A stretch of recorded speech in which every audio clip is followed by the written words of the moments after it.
Assalamualaikum warahmatullahi wabarakatuh.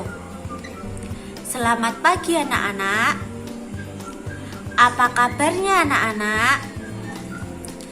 Siapa yang hari ini tidak masuk? Hamanda Faiz tidak masuk. Kenapa Hamanda Faiz tidak masuk? Oh, sakit ya. Semoga yang tidak masuk diberi kesembuhan oleh Allah ya anak-anak ya, amin. Terus ibu akan mengabsensi yang hadir pada hari ini.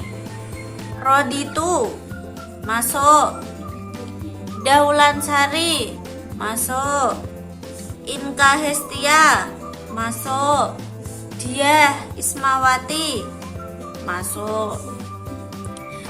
Tujuan pembelajaran materi bukti-bukti kerasulan Nabi Muhammad SAW. Peserta didik mampu menerima bahwa Nabi Muhammad SAW utusan Allah. Peserta didik mampu menjelaskan bukti-bukti kerasulan Nabi Muhammad SAW. Peserta didik mampu menuliskan bukti-bukti kerasulan Nabi Muhammad SAW. Peserta didik mampu menceritakan bukti-bukti kerasulan Nabi Muhammad SAW. Sebelum itu, ibu bertanya kepada anak-anak, siapa yang tadi malam itu belajar, yang tahu tentang materi yang ibu sampaikan pada hari ini? Siapa yang sudah tahu? Nah, kalau belum pada tahu semua, ibu akan menjelaskan tentang bukti-bukti kerasulan Nabi Muhammad. Nah, bukti-bukti kerasulan Nabi Muhammad itu ada banyak yang akan dijelaskan sama ibu. Nah, ibu di sini akan menjelaskan tentang mukjizat dan juga macam-macam mukjizat. Siapa yang tahu tentang mukjizat itu apa? Mukjizat itu setiap nabi dan juga rasul memiliki keistimewaan yang tidak dimiliki oleh orang lain. Kelebihan dan keistimewaan yang dimiliki para nabi dan juga rasul itu disebut mukjizat. Kenapa kok nabi dan juga rasul saja yang diberi mukjizat kepada Allah? Karena setiap nabi dan juga rasul dapat menjalankan tugas menyebarkan ajaran Allah, pasti mendapatkan rintangan dan juga tantangan dari orang-orang yang memusuhinya. Mukjizat hanya dikaruniakan kepada nabi dan juga rasul untuk menguatkan keyakinan atau sebagai bukti bahwa itu mukjizat itu benar-benar ada.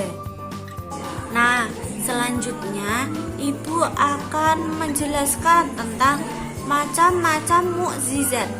Mukjizat Nabi Muhammad itu apa aja? Yang pertama itu memperbanyak makanan yang sedikit sehingga dapat dimakan oleh orang yang jumlahnya banyak.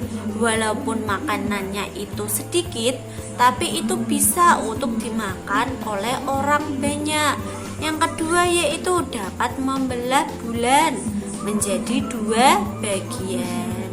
Terus yang ketiga, perjalanan Isra Mi'raj. Terus yang keempat, dapat menyembuhkan berbagai penyakit hanya dengan berdoa dan mengusap bagian yang sakit. Itu kan banyak ya yang di keliling kita peristiwa seperti itu. Terus yang terakhir itu apa?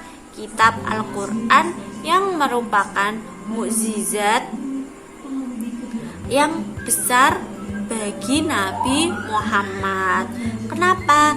Karena Al-Quran akan terpelihara keasliannya sepanjang masa.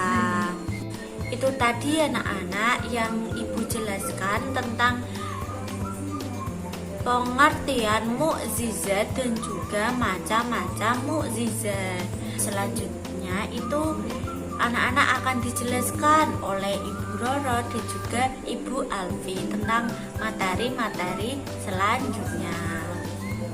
Nah, selanjutnya pasukan gajah pada masa kelahiran Nabi Muhammad Shallallahu Alaihi Wasallam.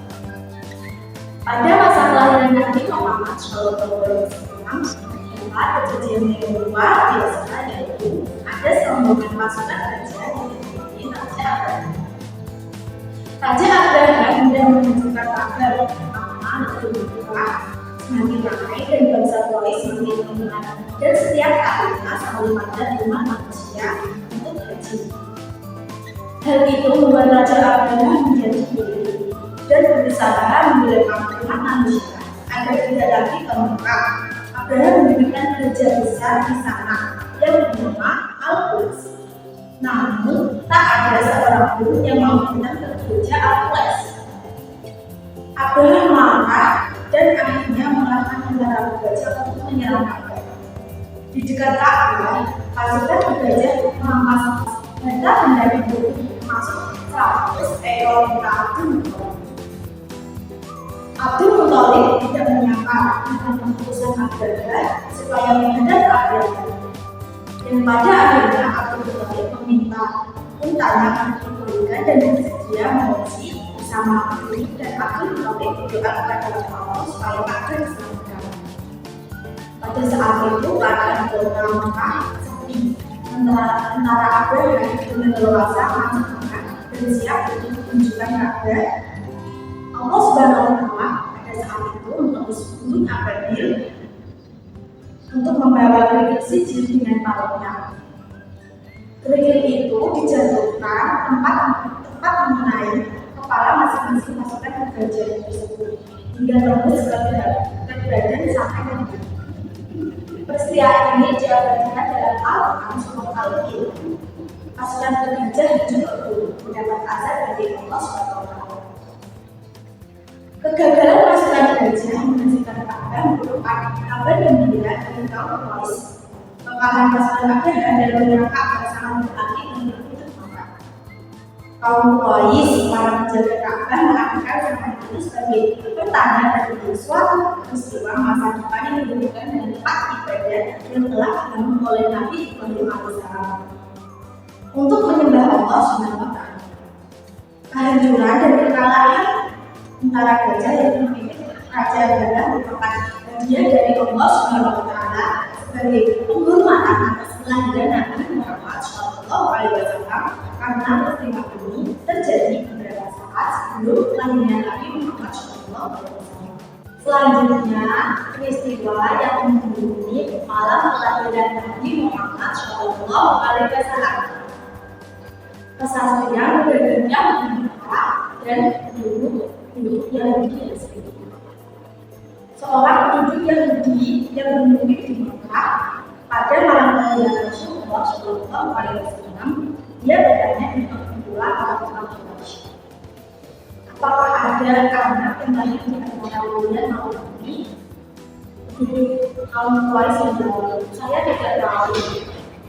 Pada penduduk Yahudi itu menjelaskan, pada malam ini lahir Nabi terakhir kami, Ahmad. Kalau kalian salah, berarti dia lahir di Palestina di antara dua pendakian terdapat tai lalat dan kemudian. Setelah itu, kembalilah mereka ke rumah masing-masing. Sebagian dapat kabar bahwa di malam itu lahir seorang anak yang bernama Nabi Muhammad Shallallahu Alaihi Wasallam dari Abdullah bin Abdul Muthalib. Berdasarkan informasi yang disampaikan oleh Gubernur Haji, besoknya mereka bersama si Yahudi mendatangi negeri tersebut. Saat melihat tai lalat di pundaknya, si Yahudi langsung bicara. Setelah siuman, orang-orang Quraisy bertanya, ada apa denganmu? Jawabannya, pengabdian telah dibilang dari Bani Israel. Alkitab telah lepas dari tangan mereka. Selanjutnya kita memasuki materi peristiwa luar biasa masa kanak-kanak Nabi Muhammad SAW. Pada masa kanak-kanak Nabi Muhammad SAW, beliau telah menunjukkan tanda-tanda kenabian. Pada masa kanak-kanak, Nabi Muhammad berbeda dengan anak-anak yang lain. Pada umur 5 bulan, Nabi Muhammad sudah bisa berjalan. Pada umur 9 bulan, Nabi Muhammad sudah bisa berbicara. Dan pada umur 2 tahun, Nabi Muhammad SAW ikut menggembala kambingnya Ibu Halimah. Pada saat menggembala kambing Ibu Halimah itu gemuk dan banyak susu yang bisa diperah. Pada saat sebelum Nabi Muhammad ikut menggembala kambing, dulunya itu kambing-kambing Ibu Halimah terlihat sangat kurus dan tidak ada susu yang bisa diperah. Peristiwa selanjutnya, yakni ketika Nabi Muhammad bermain dengan teman-temannya, beliau Nabi Muhammad SAW dihampiri oleh malaikat Jibril. Lalu dibelah dada beliau dan mengambil jantungnya, lalu menyingkirkan segumpalan seperti daging. Lalu malaikat Jibril itu berkata, "Inilah bagian darimu yang disukai oleh setan." Nah, setelah itu, sebelum ditutup kembali dadanya oleh malaikat Jibril, beliau Nabi Muhammad dimandikan di baskom yang terbuat dari emas dan air zam-zam yang suci di dekat Ka'bah. Lalu, teman-teman Nabi Muhammad pulang dari menggembala, datang kepada Ibu Halimah. "Ibu Halimah, Muhammad telah dibunuh. Teman-teman Nabi Muhammad seperti itu. Setelah itu, Ibu Halimah tergopoh-gopoh menghampiri Nabi Muhammad dan beliau kaget, tercengang karena Nabi Muhammad tidak terjadi apa-apa, sedang bermain dengan yang lain. Setelah peristiwa tersebut, Ibu Halimah ketakutan dan mengembalikan beliau Nabi Muhammad SAW kepada ibundanya Siti Aminah. Selanjutnya, pada pengasuhan pamannya Nabi Muhammad. Pamannya Nabi Muhammad siapa anak-anak namanya? Iya, paman Abu Thalib. Dalam pengasuhan Abu Thalib, Nabi Muhammad tidak seperti anak-anak yang lainnya.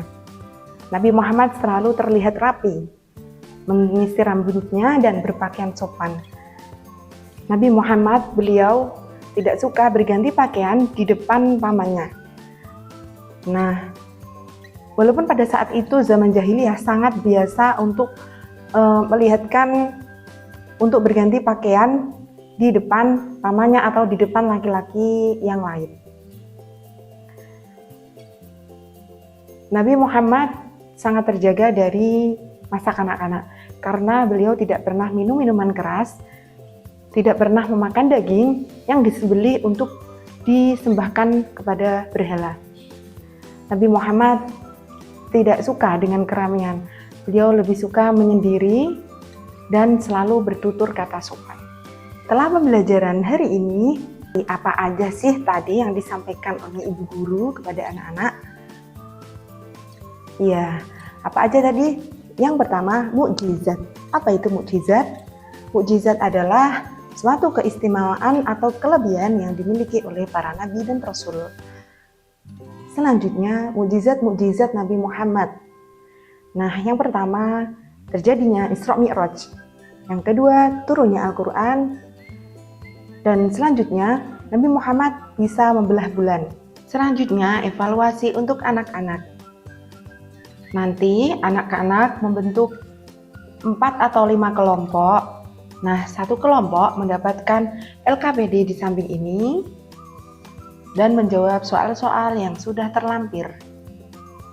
Anak-anak dengan temannya sekelompok nanti berdiskusi ya. Nah, sekian yang kami sampaikan. Semoga dapat bermanfaat untuk kita semua.